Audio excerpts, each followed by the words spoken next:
विक्रम बेताल की कहानी, दगड़ू के सपने। 16वीं कहानी। सालों पहले की बात है।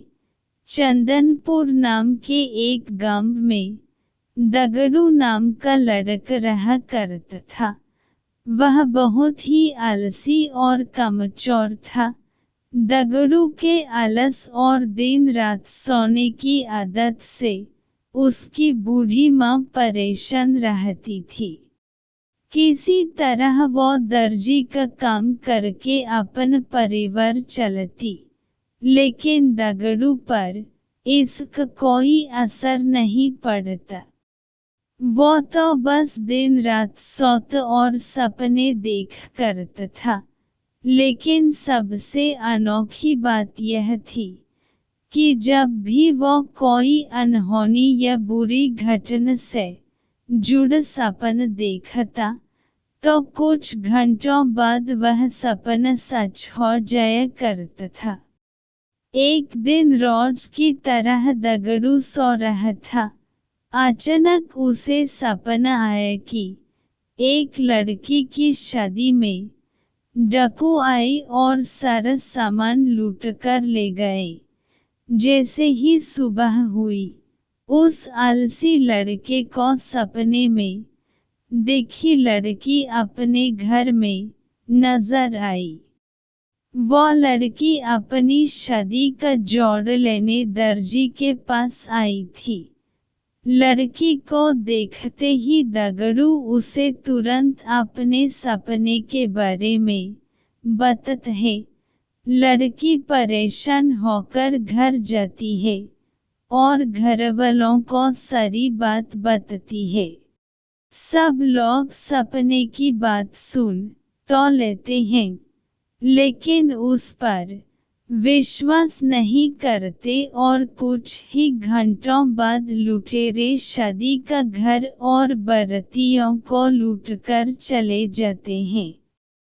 इस घटना से गुस्सा होकर लोग दगड़ू की पिटाई कर देते हैं और उस पर लुटेरों के साथ मिले होने का आरोप लगते हैं।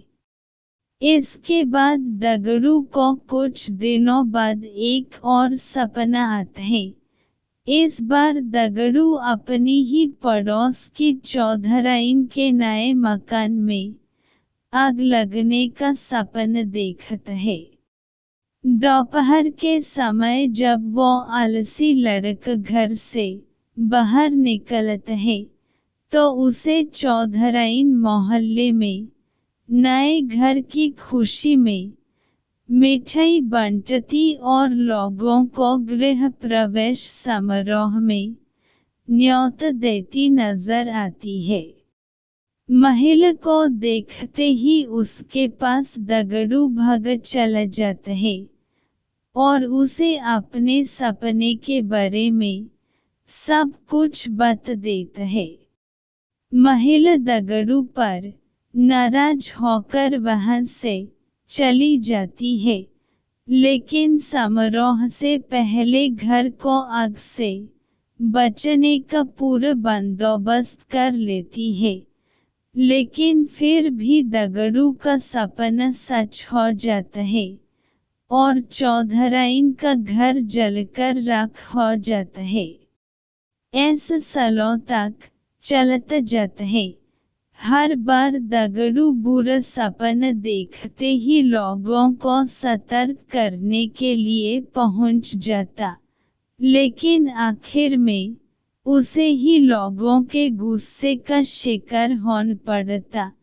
इससे तंग आकर दगड़ू गांव छोड़ने का फैसला लेता है।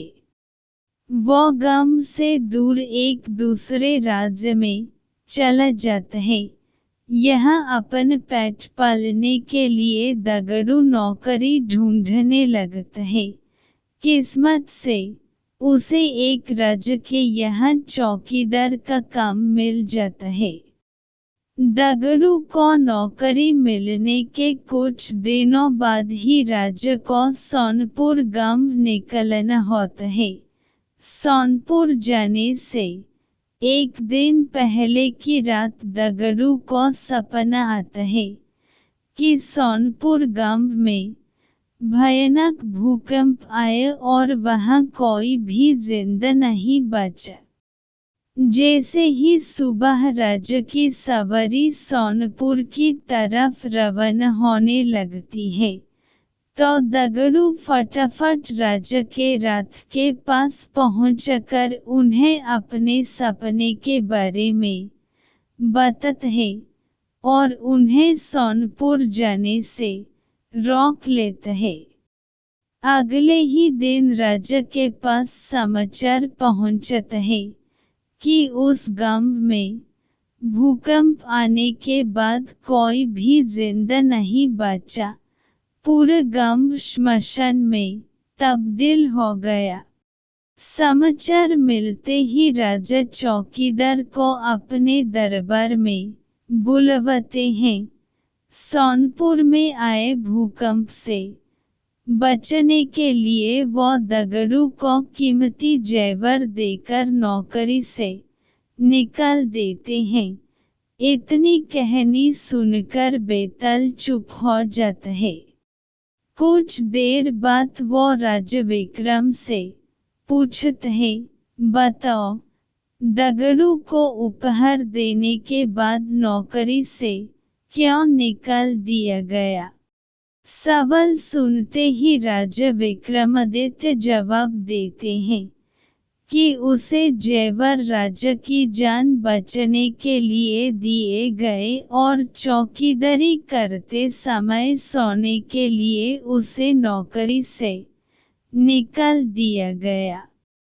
अपने सवाल का जवाब मिलते ही बेताल दोबारा से उड़कर घनघोर जंगल में जाकर किसी पेड़ में बैठ जाता है और विक्रमादित्य दोबारा उसकी खोज में निकल जाते हैं। कहानी से सीख। इस कहानी से 2 सीख मिलती है। पहली, काम के प्रति लापरवाही नहीं बरतनी चाहिए, वरन परिणाम गंभीर हो सकते हैं। दूसरी, किसी का भला करने पर अगर बुराई या फटकार मिल रही हो तो भी भलाई करने का रास्ता नहीं छोड़ना चाहिए, क्योंकि कभी न कभी अच्छे कर्म का फल जरूर मिलता है।